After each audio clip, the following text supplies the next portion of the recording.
Ángel Luis Martín de Francisco, doctor en medicina, nefrólogo, estudioso, importante investigador que ha contribuido en las más importantes revistas del mundo en su especialidad. Por ejemplo, Nueva Inglaterra. Pasó por París bastante tiempo, aunque corto, pero muy intenso, y después un año entero en Londres. Es castellano, pero ha revitalizado, en compañía del doctor Arias, que es el jefe catedrático del servicio. Él es el jefe de sección y una indiscutible personalidad en el llamado mundo del riñón.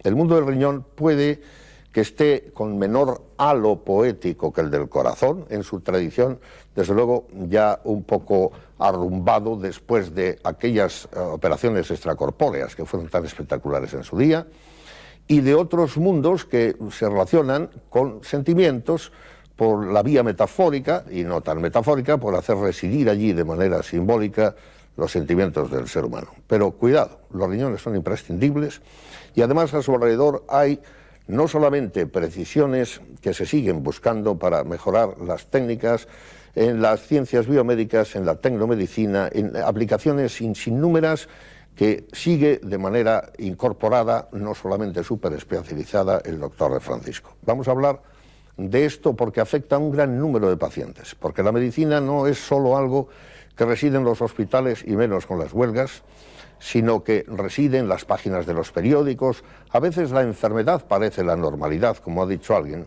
porque todo el mundo tiene algo, si se mira muy microscópicamente o se mira con mucha lupa, o se hacen diagnósticos muy finos como ahora se realizan.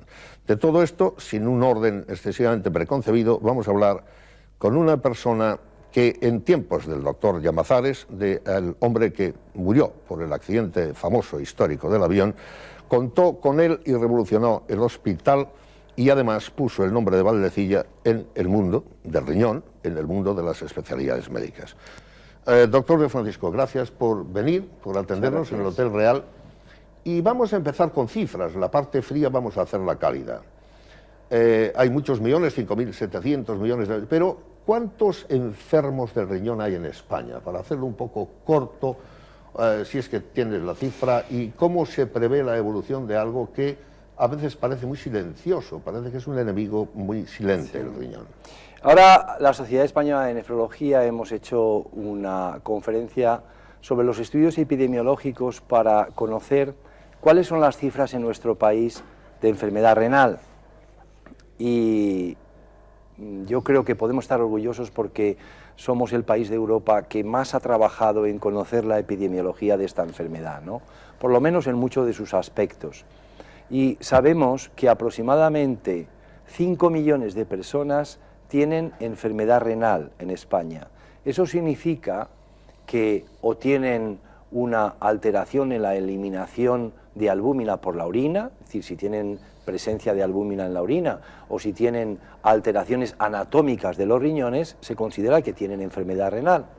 Y también si los riñones no les funcionan adecuadamente.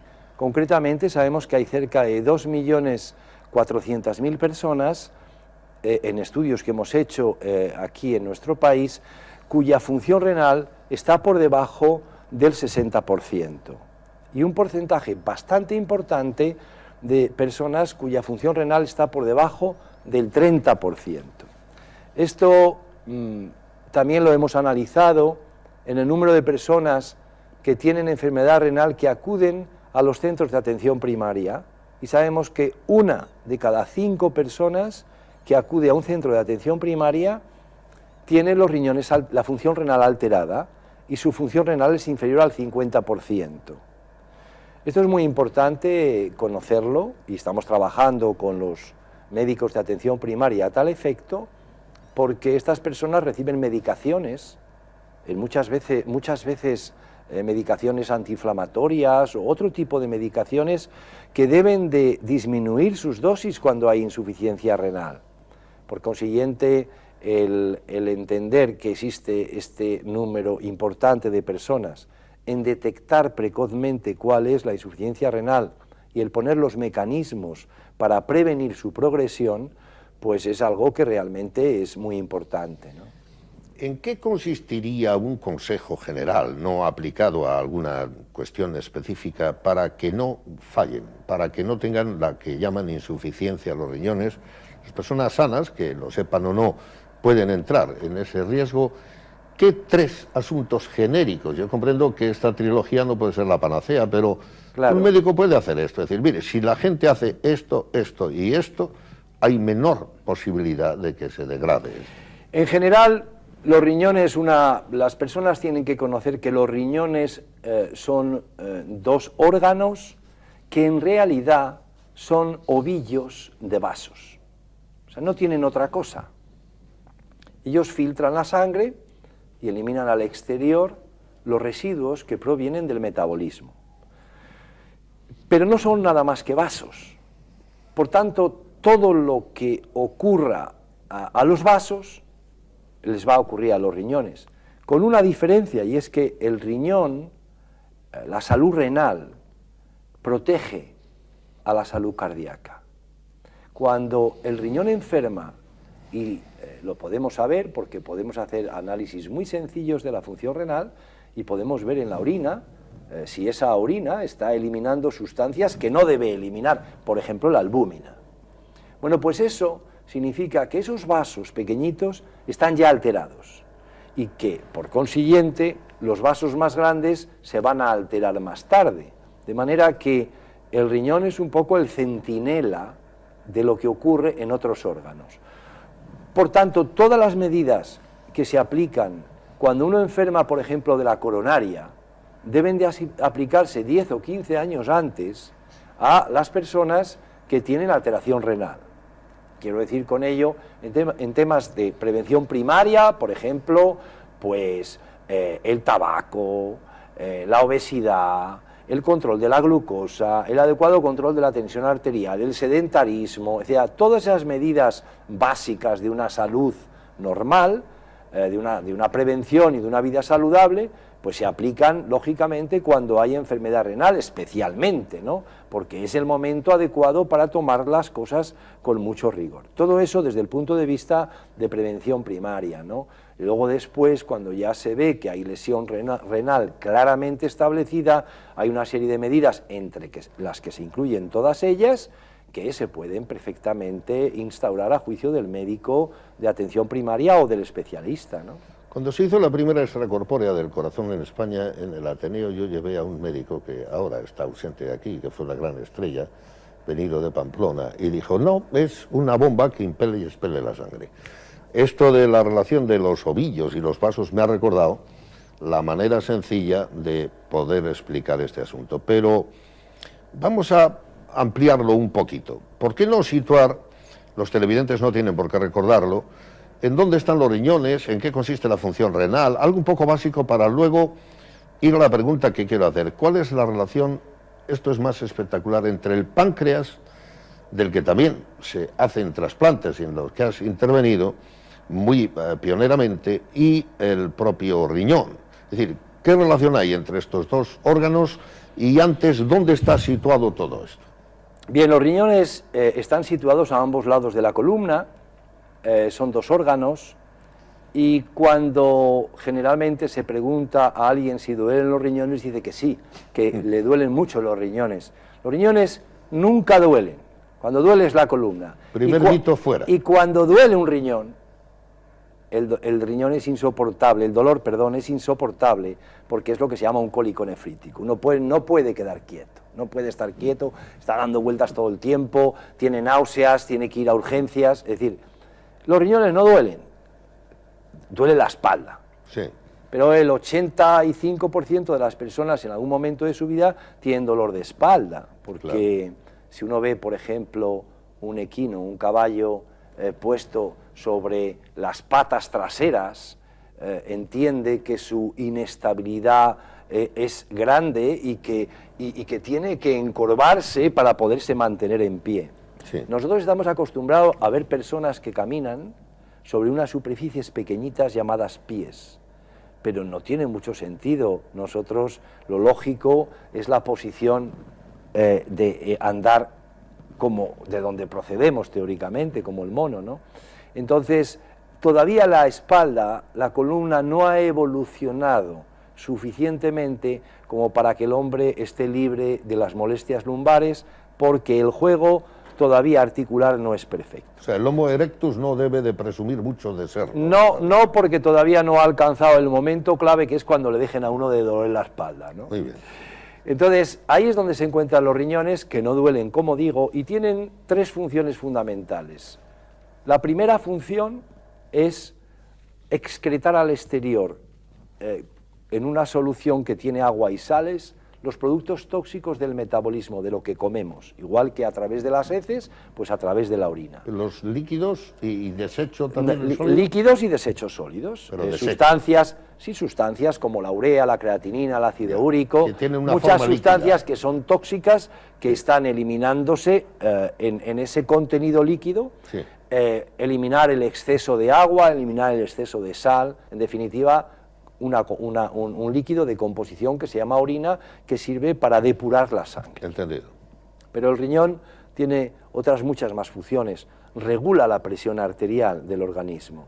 Si el corazón está lanzando, es una bomba que lanza la sangre hacia una serie de vasos elásticos regulados en su presión arterial por la función renal, cuando la presión arterial asciende porque los riñones no funcionan adecuadamente, la fuerza que tiene que hacer el corazón es tan grande para enviar la sangre a un circuito de alta presión que poco a poco va agrandándose y va necesitando más oxígeno y es más susceptible al problema de la isquemia y de alteración del riego coronario. Y finalmente, la tercera función que tiene el riñón son unas funciones endocrinas.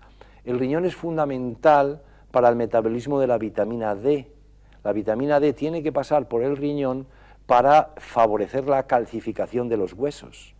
Al mismo tiempo, el riñón produce una sustancia que es la eritropoyetina, que es una sustancia que aumenta los glóbulos rojos.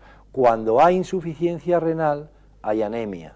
Esa eritropoyetina sintetizada en el año 85, que ha sido objeto de mucho interés periodístico por cuanto que ha supuesto la droga de determinados atletas que quieren aumentar su masa de glóbulos rojos para mejorar el rendimiento, ¿no? Y luego tiene alguna otra función endocrina más, pero en principio son órganos realmente de una importancia fundamental para la salud del organismo. Ángel, ¿qué es más importante, un cardiólogo o un nefrólogo? Es que realmente es muy difícil transmitir, me gustaría decir que un nefrólogo, claro, pero bueno, luego los cardiólogos se van a molestar. Sí. No, yo creo que cada uno se ocupa responsablemente del área que le ocupa a él o a ella y de la extensión de la repercusión de esa enfermedad en los demás géneros. De todas maneras, nosotros, la Sociedad Española de Cardiología y la Sociedad Española de Nefrología, tenemos un encuentro cada año precisamente para unificar muchos aspectos que nos unen. Tú eres presidente de esa sociedad, que es muy importante aquí, además de un distinguido miembro de CADIGO en Nueva York, que es una organización mundial para trasladar preocupación política a las áreas políticas sobre los riñones. Antes de hablar de esto, que me parece importante y me alegra que lo hayas mencionado, has aludido a la relación del corazón o por lo menos de la presión arterial, etcétera, con los riñones. ¿Significa esto, esta interacción, el mundo de los riñones, para preguntártelo de manera lega, es subordinado, es más instrumental, suministra al otro que marche bien o no? Considerados de forma interdependiente sería así o no, son igualmente independientes, interaccionan y uno le puede hacer daño al otro. Son igualmente independientes e interaccionan. Una enfermedad renal termina en el 100% de los casos en una enfermedad cardíaca. Una enfermedad cardíaca, si el paciente no fallece de una forma súbita, termina finalmente por afectar a la función renal. Pues arreglaos tal que tenga los dos problemas, ¿no? Bueno, esta es la cuestión, ¿no? O sea, dése cuenta que es una bomba que lanza un flujo de sangre a un filtro. Si el filtro se obstruye, la bomba se estropea. Si la bomba no funciona, al filtro le da igual que esté bien, porque no le llega sangre y no puede filtrar, ¿no? Esto me recuerda las tuberías del mundo mecánico. Es como hablar de una válvula y una bomba, una impele, otra expele. Pues sí, claro, tremendo, porque ¿no? si no, no lo podríamos entender. Es que es así. La fisiología es así. La fisiología tiene flujos, presiones, distribución de gases. Y si hay que calificar estas enfermedades, hay una división por ahí que habla de las infectocontagiosas, las carenciales, las degenerativas, hay más modernas, las profesionales. ¿Por dónde estarían las relacionadas con el riñón? En este momento, la razón más importante por la cual las personas se enferman de riñón son enfermedades fundamentalmente degenerativas que tienen que ver con el envejecimiento. Después, la segunda causa es la diabetes. La diabetes es una enfermedad, hay dos tipos de diabetes, ¿no? La diabetes tipo 1, que es la de los jóvenes, que su páncreas, que funciona normalmente, de repente tiene en el organismo unos anticuerpos, unas sustancias que luchan contra una estructura del páncreas que le es propia. Es una enfermedad de autoagresión. Y entonces lesionan los islotes de Langerhans que segregan insulina. Es una enfermedad inmunológica. Esa es la diabetes tipo 1, que solo se corresponde con el 10% de los diabéticos. La diabetes tipo 2, bueno, y en la que están muchos genes implicados también, y la diabetes tipo 2, en la que hay también bastantes genes implicados, es una enfermedad en la que el páncreas no sufre ninguna agresión, sino que se agota. Es la enfermedad de la abundancia, del exceso hidrocarbonado, de la obesidad, donde hay genes implicados también, pero fundamentalmente una enfermedad de nuestro tiempo. Fíjese, por ejemplo, que la principal causa de pérdida de la función renal y de entrada en diálisis en Estados Unidos, el 50% de las pacientes que hay en diálisis lo hacen por diabetes. En España, alrededor del 23%, pero en Canarias el 51%. Obviamente tiene que ver con la dieta o tiene que ver con aspectos genéticos, ¿no? Pero ese es el problema fundamental. Enfermedades degenerativas y la diabetes, que la diabetes se puede incluir dentro de enfermedades hereditarias, enfermedades nutricionales, enfermedades degenerativas, etcétera, ¿no? Tu esposa es psiquiatra, o por lo menos es del mundo de la psicología. Mi esposa es... ella trabaja como supervisora de enfermería de cirugía cardiovascular aquí y trabajó con el doctor Gómez Durán cuando estaba aquí.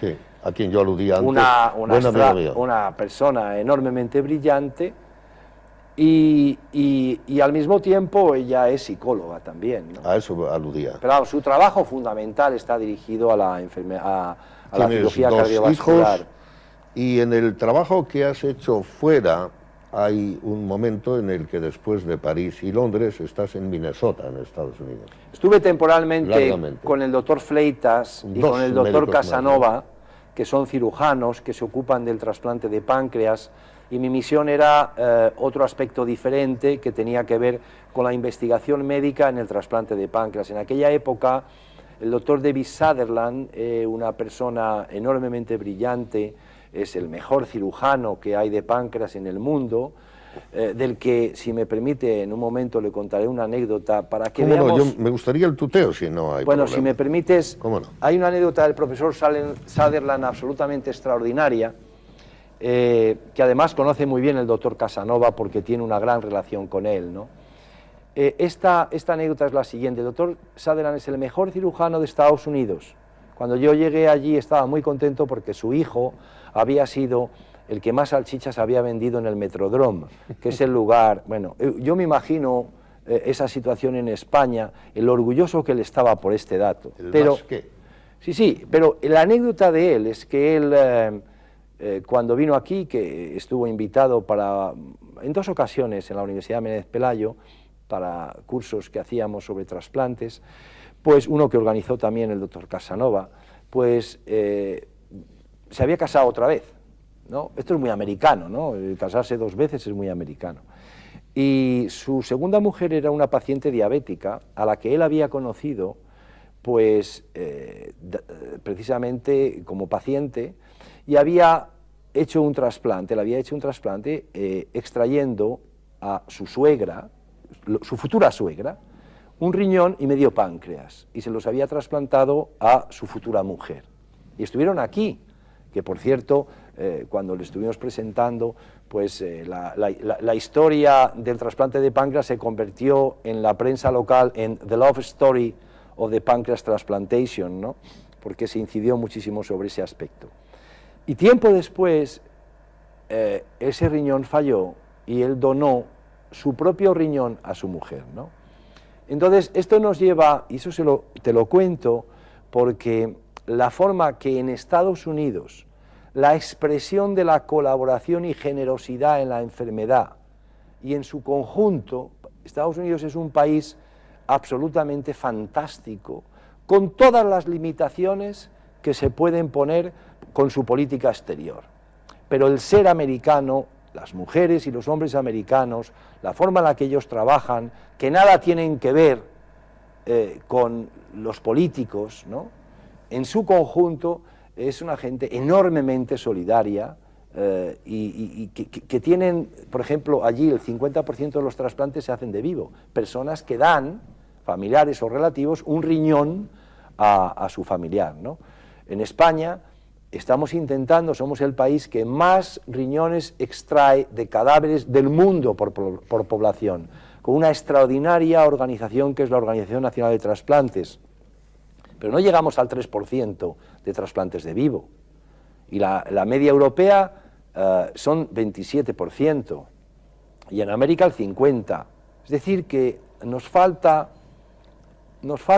un poco de adecuación social. Sí, sí. Bien, yo comparto, no hemos tenido tiempo más que para presentarnos. Yo he estado 17 años en Washington, conozco bastante bien dentro de lo que puede ser una presencia tan larga aquellas situaciones y bastantes estados, incluido el de Minnesota. Eso me lleva a compartir plenamente la opinión que has dado.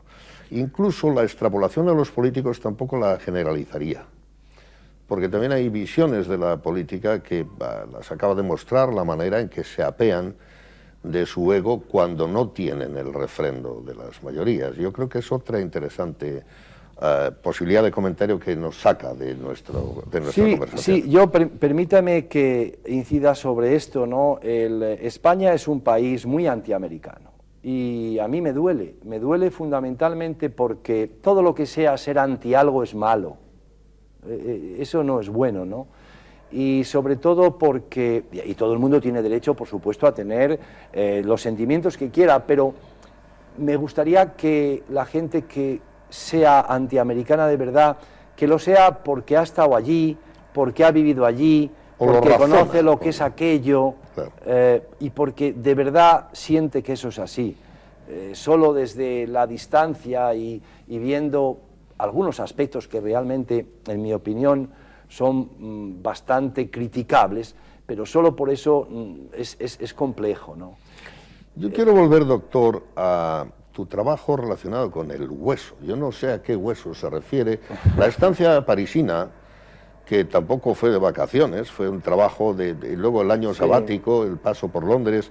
Estamos trabajando alrededor del hueso. Vamos a hablar ahora, antes de ir al páncreas, a ese hueso. ¿Qué hueso es? Es que, como te he dicho antes, el problema es que los riñones tienen muchas funciones, entre ellas, pues producir, servir de paso para la vitamina D. La vitamina D o la tomamos o la tenemos en la piel como una prohormona, ¿no? Cuando nos exponemos al sol, esa vitamina se activa, pero ha de pasar por el hígado y después por el riñón para que pueda ejercer su función, ¿no? Si uno los riñones los tiene lesionados, pues obviamente esa vitamina no se activa, y eso tiene como consecuencias que los huesos no se calcifican adecuadamente. Así que enfermedad renal se acompaña, por otros motivos más complejos que no vamos a explicar aquí también, pero se acompaña de enfermedad ósea. Entonces, cuando yo llegué aquí en el año 75, una de las cosas que vimos es que los pacientes que teníamos en diálisis tenían una enfermedad muy rara. Era una enfermedad en la que se fracturaban los huesos de forma espontánea. Y esa enfermedad solamente se producía en algunos centros del mundo. Se producía en Eindhoven, en Holanda, en Rennes, en París, se producía en Newcastle y en algún otro sitio muy aislado, ¿no? Entonces, en Newcastle, en Inglaterra, el profesor Ellis, un anciano anatomopatólogo, pero tremendamente británico en sus aspectos prácticos del enfrentamiento hasta este problema, pues sospechó, por un azar de otro dato clínico que había aparecido en Eindhoven, que el responsable de esa enfermedad podía ser el aluminio. Y entonces estuve trabajando con ellos durante un tiempo y ya estuvimos haciendo, yo hice la tesis doctoral sobre el tema este, y aquí observamos que en estas áreas como Bilbao y Santander se echaba mucho sulfato de alúmina para la floculación del agua, para quitar la turbidez, y como se asumía que eso era algo que no se absorbía, pues se echaba en una cantidad en exceso. Y finalmente conseguimos tratar el agua y hacer desaparecer la enfermedad.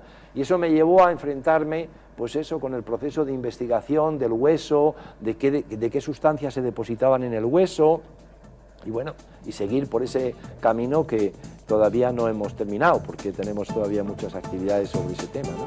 Doctor, ya hay una familia entera de ovejas famosas, Dolly, Polly, Bonnie, que debe ser nieta, me parece que son 5. Una murió por una insuficiencia, las llamadas células madres. Lo más reciente, la verdadera investigación revolucionaria de los 90 para acá, sobre todo el principio de los 2000, ha sido la esperanza de que va a evitar eso del doctor que me comentabas, de tener que dar el propio riñón o sacarle de uno a otro. Hay el temor a tener una especie de hermanos gemelos fabricados artificialmente, lo que se llama vida molecular, no sé si muy aparatosamente para no hablar de la otra, con toda la implicación moral que tiene. Y en otras palabras, ¿crees que algún día no se necesitarán las máquinas para las diálisis?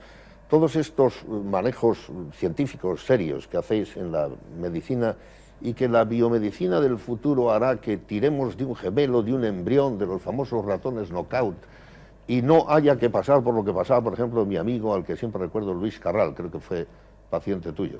Sí, del doctor Morales y mío, sí. Bueno, es una pregunta bastante amplia que conviene precisar en varios aspectos, ¿no? El primero, la biotecnología ya está en la práctica diaria desde hace muchos años.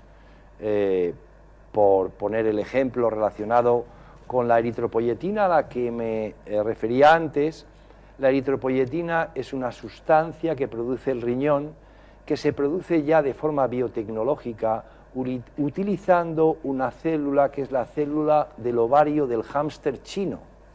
Bueno, pues con esa célula se le incorpora el gen productor de eritropoyetina y ya esa es la sustancia que corrige la anemia.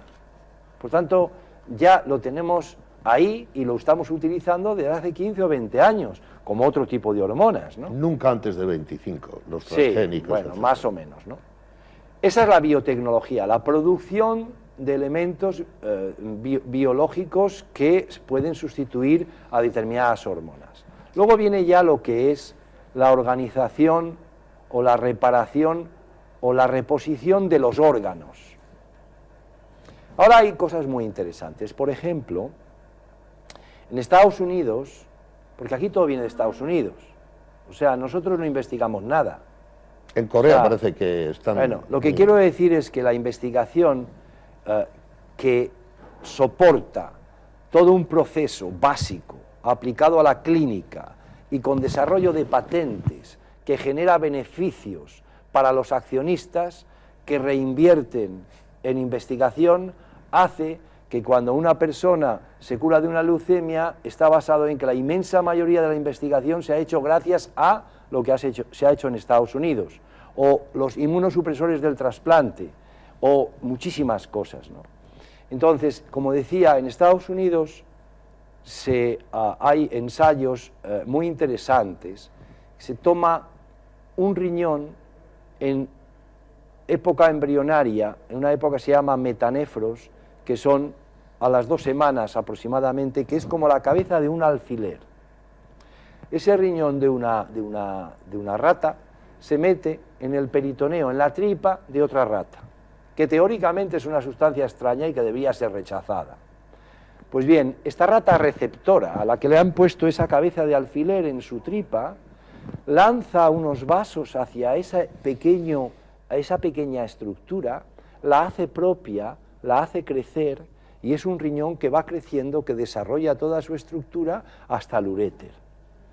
Y no rechaza, porque el primer paso del rechazo está en los vasos. Y como los vasos son propios de la rata que ha recogido esa pequeña estructura renal, pues entonces se consigue que esa rata recupere una parte de la función renal. Todavía está en fase experimental, pero ya empiezan a adivinarse otro tipo de acercamientos a la sustitución de la función renal que no sean precisamente los riñones artificiales. Y se están fabricando ya devices, que son pequeños aparatos con filtros capilares en los que se introducen células renales que pueden el día de mañana llevar a hacer lo que es un riñón biológico portable que se introduce dentro del abdomen. Yo no creo que en los próximos 20 años este tema esté resuelto. Yo tengo un párrafo aquí, doctor, que he tomado casi un poco a la ligera esta mañana, que dice aquí: desde el año 1941 hasta ahora estamos en la tecnificación. Como has dicho, aparatos, esto se refiere directamente a los aparatos. Dice, también de la colectivización de la medicina. Cada persona tiene derecho a recibir atención sanitaria, desapareciendo la idea de beneficencia médica para los más pobres en general. Dice, pero el médico ha perdido su aureola.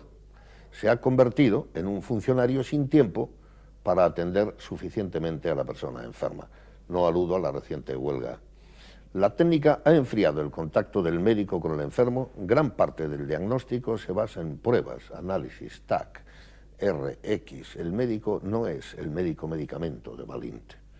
Desde los escritos hipocráticos, pasando por sex res non naturales, del galenismo latinizado, la atribución de un papel etiopatológico a la vida social, profesión, trabajo, alimentación, familia, ha sido constante. Pero en la época actual hay 2 causas importantes de enfermedad: infección, microbios, y la genética.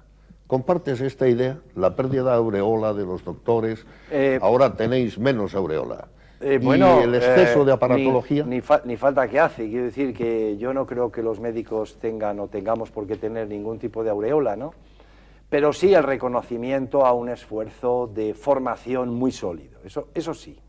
Aureola, no tenemos por qué, pero realmente es una profesión enormemente dura, que requiere muchísimo trabajo, un mecanismo de selección de las personas para acceder a la universidad, unos estudios universitarios muy duros, una oposición para entrar como especialistas, 4 años o 5 enormemente duros en los hospitales, mucha privación de libertad, mucho sacrificio y mucho impulso y necesidad de aprovechamiento y de necesidad de tener un gran conocimiento. Un médico a los 50 años solo aprovecha el 2% de lo que aprendió en la carrera.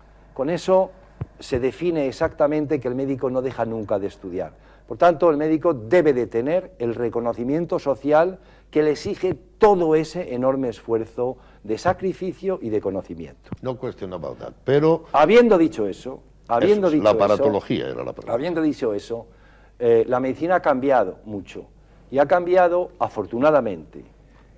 Los diagnósticos brillantísimos de los antiguos clínicos, como Marañón o como otros médicos extraordinarios, hoy en día a veces no tienen ningún sentido, porque con un escáner en un momento determinado o con una analítica concreta se puede perfectamente descartar si una persona tiene un hipertiroidismo o una insuficiencia renal o un tumor cerebral.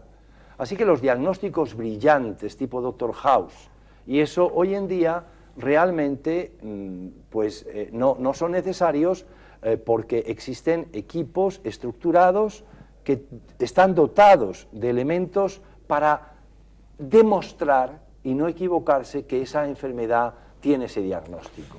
Pero parece que esta preferencia que señalas se dirige a lo que algunos han llamado el mecanicismo, es decir, que somos una pieza compleja físico-química y deja fuera el vitalismo, el elan vital, el espíritu, algo que tu mujer quizás discreparía ligeramente de ti, me temo. No, en absoluto, y digo en absoluto básicamente porque una inmensa mayoría de los médicos que trabajamos, que yo conozco, y de verdad que no quiero ser nada corporativista, tienen una esfera de un espíritu de filantropía, de capacidad de contacto con el ser humano excelente.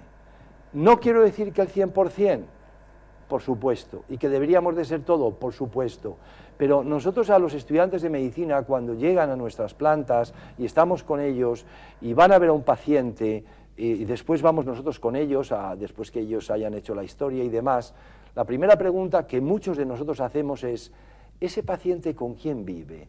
¿Qué le gusta? ¿En qué se entretiene? ¿Qué ha hecho antes? ¿Cuál es la esfera en la que nosotros tenemos que trabajar su enfermedad, ¿no? Eso lo hacemos con mucha frecuencia y además es algo que no se debe nunca de olvidar. Bien es cierto que muchas veces la presión y el tiempo no permiten esa conversión sosegada tan necesaria para la curación y para la confianza con el médico, pero hay muchísima leyenda respecto a que el médico ha perdido su espíritu de contacto social y que está basado exclusivamente en analíticas y procedimientos diagnósticos. Eso es necesario, eso es fundamental, eso es lo que nos da a nosotros, afortunadamente, la decisión diagnóstica y terapéutica, pero en modo alguno pienso yo que de forma generalizada se ha privado o se ha perdido lo que es la esencia de lo que es la vocación médica, ¿no? Pues la pregunta es más directa todavía. ¿Tú llegas a creer que las manos del médico curan, que son un poco taumatúrgicas, que el hecho de posar las manos en el paciente produce ya algo más allá de lo somático, que es psíquico y contribuye a que curan? Yo estoy absolutamente convencido. Es decir, es que yo me ha pasado más de una vez de tener que ir a algún compañero por tenerme que hacer, yo qué sé, por alguna molestia o por algo que quería yo consultar sobre mi persona y simplemente una conversación con esa doctora o con ese doctor y una exploración física realizada por ella o por él, transmitiéndome la tranquilidad suficiente, pues me ha permitido enfocar el problema de mi salud de una forma completamente distinta. O sea, es fundamental, o sea, no es que el poner la mano cure, pero desde luego el estar cercano, transmitir la información y instalar en el sosiego a la persona que está angustiada es tan importante que a veces la mayoría del proceso de la enfermedad es solamente la generación de esa angustia, ¿no? ¿Por qué no mencionas cómo ves tú la posible relación del modo de funcionar las administraciones sanitarias, políticamente en general, aunque los sistemas sean distintos?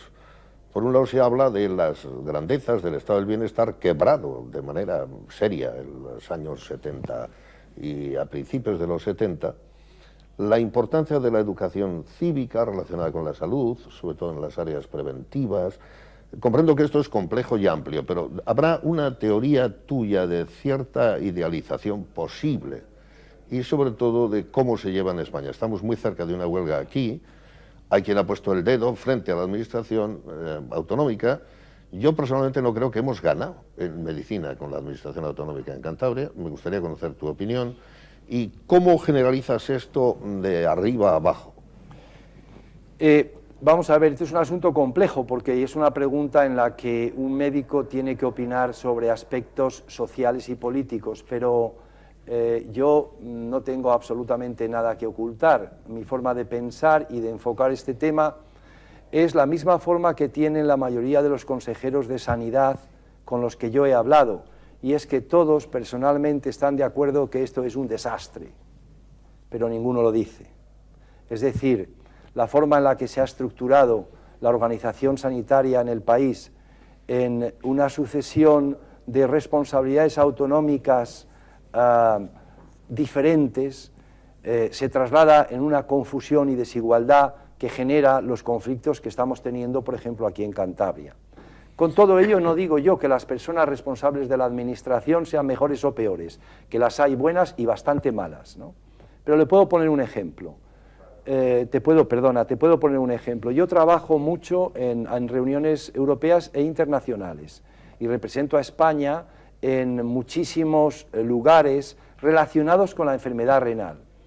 Y eso tiene a veces importancia muy significativa, por ejemplo, a la hora de trasladar cuáles son los resultados de España como país en comparación con Italia, Reino Unido, Canadá y demás, en reuniones que hacemos generalmente en Estados Unidos.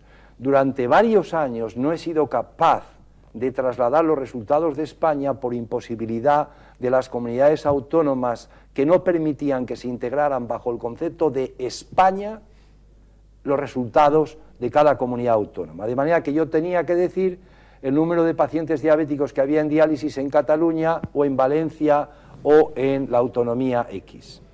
Esto es una pequeña y práctica, yo lo confieso delante de todo el mundo porque es absolutamente real, que eso ha sido así. Está en vías de cambio gracias al apoyo de la Organización Nacional de Trasplante y de mi amigo Rafael Matesanz, que nos está echando una mano como entidad política que es clavijo de abanico, que no sé el tiempo que durará. Porque salvo el Corte Inglés, ya la Organización Nacional de Trasplante y alguna pequeña cosa más, ¿no? Eso en primer lugar. En segundo lugar, la creación de 17 comunidades autónomas con 17 sistemas de evaluación de los proyectos ha hecho que, por ejemplo, un proyecto concreto que se llama SHARP, un proyecto de la Universidad de Oxford, para 10 países en los cuales estaba España, que generaba becas importantes para muchos médicos jóvenes. Durante un año hemos estado intentando conseguir todos los permisos a nivel de las comunidades autónomas porque no hay clavijo de abanico aquí, solo hay que pedirlo 17 veces. ¿Qué es clavijo de abanico? El clavijo de abanico es una pequeña pieza que por su condición, aunque muy humilde, es capaz de dar funcionalidad al abanico. Y cuando se retira el clavijo del abanico, ese pequeño elemento integrador desaparece y ya el abanico no sirve para nada, ¿no? Es muy oportuno. Entonces aquí no hay clavijo de abanico y hemos perdido porque eran 10 países y no 27 los que tenían que entrar. Inmediatamente ha entrado Polonia, que es un país que tiene clavijo de abanico, tiene un Ministerio de Sanidad que lo integra. Con esto no estoy haciendo o no quiero hacer ninguna crítica política a nadie. Yo lo único que quiero decir es que a mí me parece que esto es un desastre. Pero yo lo digo porque me da igual, como no como de ello, sí, si es que me da igual, yo estoy libre de decir estas cosas, afortunadamente. Querido doctor, estamos cerca de una hora de conversación y no quisiera pasar por alto un par de cosas. Una mi gratitud, una vez más, por estas claras explicaciones que abordan aspectos políticos alrededor de la medicina, pero sobre todo de la especialidad y de la esperanza. Es verdad, para ser un poco más sencillos, que antes se moría todo el mundo con las enfermedades de riñón y ahora se muere mucha menos gente. ¿Y en qué fechas se ha producido ese cambio? En el año 1970, el 100% de las personas enfermas de riñón en España se morían. En este momento no hay ninguna persona enferma de riñón que se muera inmediatamente con falta de tratamiento. Así que la situación en España, si bien soy muy crítico con lo que decía antes, tengo que decir que la oferta de salud es enormemente amplia y somos muy afortunados. Y si a forma de inventario, ¿gracias a qué no muere la gente como antes? Y vas solo a enumerarlo, a esto, a esto, a esto. ¿Cuántas salidas hay? Fundamentalmente en el tema de la enfermedad renal crónica avanzada, en este momento la razón fundamental es la capacidad económica, porque en otros países se mueren todos. Claro, países más pobres. O sea, Bien. que es una razón económica. Muy bien. La formación de profesionales y organizaciones de servicios y de atención, y toda la estructura sanitaria que se creó en los años 70, los años 60 y tantos. En Santander, en la etapa del doctor Llamazares, que es cuando viene. Exactamente, y hay una persona que no me gustaría olvidar, porque con la cual yo fui en algún momento muy crítico, era tan joven yo, que era lógico, ¿no? A fin de cuentas, la juventud es un proceso de fertilidad y de empuje. Pero tengo que decirlo aquí, no sé si algún día nos escuchará alguien, pero lo tengo que decir, la persona más relevante que contribuyó al desarrollo de la medicina, que en los años 75, 80, 90 y 2000, ahora ya estamos en una situación un poco más compleja, fue el doctor López Vélez. Bueno, esa persona fue capaz, en un momento muy complejo, de trasladar una necesidad que por su capacidad lo consiguió. Y yo, que fui muy crítico en su momento con él por muchos aspectos, tengo que decir, afortunadamente, que los años me han ido introduciendo el sosiego suficiente para permitirme decir públicamente la grandeza de ese personaje. Yo no había hablado de esto con el doctor de Francisco, que ignora por completo que el doctor López Vélez ha sido uno de mis grandes amigos. Es lo que tiene de sorpresivo y agradable el que no hayamos tenido más tiempo para comunicarnos que el de hacer esta conversación. Pero la gente con el páncreas se muere más, ¿no? ¿Y por qué? Bueno, el páncreas es una cirugía, el trasplante pancreático, que es muy posterior al desarrollo del trasplante renal, ¿no? En principio, hoy en día se va desarrollando cada vez más. A mí me parece que el futuro no será el trasplante del órgano, que en este momento es lo que es, como el trasplante de los islotes, que son esas células que no funcionan y que se puedan introducir simplemente por vía intravenosa o instalándoles en el propio hígado y que no sean rechazados. Todavía estamos lejos de eso, pero no tan lejos. Acabo de leer un diccionario pequeño de carácter tecnocientífico y se hablaba de todas estas cosas, de la importancia de la medicina biogenética, la importancia de las esperanzas que puedan, sin exageración, ponerse en el mundo de los famosos ratones, stock out, etc. Pero no quisiera terminar sin una pregunta final. Después de la simpatía que muestras a Estados Unidos, donde la medicina es un gran negocio, yo traje a Santander unos 12 doctores de Estados Unidos, son españoles, con gran éxito, desde el Baylor College, el dueño de un hospital que es muy amigo mío, que es canario, de origen, que es el propietario de un hospital en San Antonio, y otros muchos que fueron magníficamente atendidos solo por 2 médicos en Santander, y que no hubo una atención institucional del gobierno de entonces, lamentablemente. Eran eminencias, pero reflejaban, como no ignoras, la importancia que tiene el sentido del negocio en Estados Unidos relacionado con la salud. La propia Hillary Clinton, aspirante ahora a la Casa Blanca, tuvo la osadía de intentar modificar eso y fue terrible el movimiento en contra, y lógicamente ahora ni se le ocurre acercarse a aquellas ideas que cuando era joven, o por lo menos menos mayor que ahora, también tenía como rebelde. La última pregunta es esta: ¿qué papel juega el exceso de negocio, especialmente alrededor de las farmacéuticas, de los mundos que al final nos invaden de pastillas, inyecciones y cosas para tomar o para meter al cuerpo? Tendrás una opinión, y a pesar de la mutua, clara simpatía que he advertido que tenemos por ese gran país, no parece que sea totalmente el modelo exportable el negocio de la medicina, como no lo es el inexistente, incapaz modelo del bienestar que aquí hemos disfrutado y del que todavía se abusa. Tiene que haber algo intermedio en el mundo. Sin duda, es que comparto absolutamente la crítica al sistema sanitario que existe en Estados Unidos en cuanto a que los derechos de salud están recortados solo para la población que pueda pagar. De hecho, en Minnesota, cuando yo estaba allá, el primer criterio para un trasplante de páncreas, había 10 criterios, pero había un introductorio que decía able to pay, ser capaz de pagarlo. Estoy completamente de acuerdo en eso, como también estoy completamente de acuerdo que la barra libre que tenemos en España es algo que terminará por hacer que claudique el sistema, porque el sistema no puede estar en esta oferta absoluta y de barra libre para todo el mundo. Tiene que mantenerse el estado de protección universal, pero tienen que introducirse mecanismos correctores. El mejor estudio, la mejor definición que se ha hecho nunca en España sobre el programa de salud lo hizo por encargo del Parlamento español el informe Abril-Martorell. Y el informe Abril-Martorell introducía ese factor tan importante de, entre comillas, ticket moderador, elemento disuasorio, que de alguna forma tenía que frenar la demanda sin límites de la población al consumo de fármacos y de otro tipo de aspectos técnicos, ¿no? Lo que pasa que el que tome... Eso lo hicieron conjuntamente los parlamentarios, los sindicatos, las asociaciones, todo el mundo. Nadie lo hizo caso. Lo metieron debajo de una alfombra porque el partido político que lleve eso a efecto pierde las elecciones y no son capaces de darse cuenta que conjuntamente deben de desarrollar ese proyecto.